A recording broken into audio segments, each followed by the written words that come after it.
make a frittata together while I tell you the number one reason I see people fail at carnivore.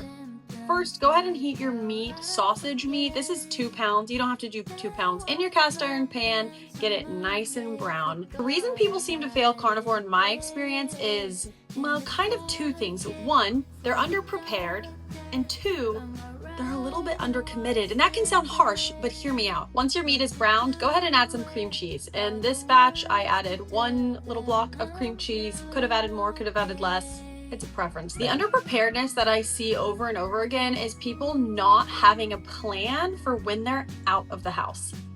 You either need to be willing to bring food with you everywhere you go, or you have to know where you can eat as a carnivore when you're not at home. Now, I am happy to and willing to eat quarter-pound beef patties from McDonald's, but I know there are a lot of carnivores who turn up their noses and say absolutely would never eat McDonald's beef patties. That's fine, you do you, but if you're going to stick to being carnivore, you need to know what you can eat when you're out and what's in your budget, or be willing to just take food with you everywhere you go. The underpreparedness also makes a difference at home because there will be busier days than others, and when you are really busy, you need to have food to eat, like ready to eat, not food you need to go grill and can eat in 45 minutes, food you can eat right now.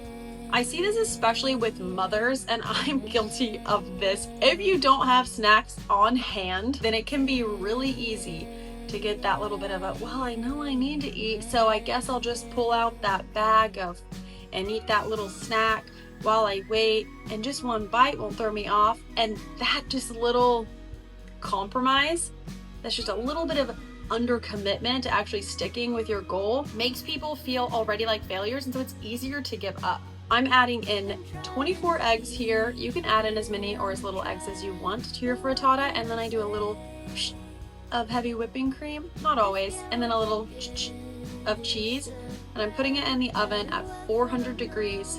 If you want to be successful at carnivore, then the difference between you and someone who's not going to stick with it is going to be, number one, how prepared you make yourself, and number two, how committed you are to sticking with it. For everybody, there has to be a reason why you're doing it. For me, it was easy. If I didn't do it, I was in pain.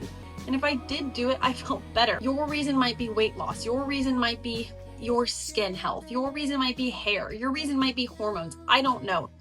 But you need to know why you're sticking with it, and decide to be prepared in your house and when you're out of your house so that you can stick with it. I pulled out my frittata at 30 minutes and it was not ready, but I was really hungry and tired of eating bacon as a snack. So I went ahead and ate some and then put it back in the oven for a little bit longer. Probably in total it did 40 minutes at 400 degrees, and it was perfect.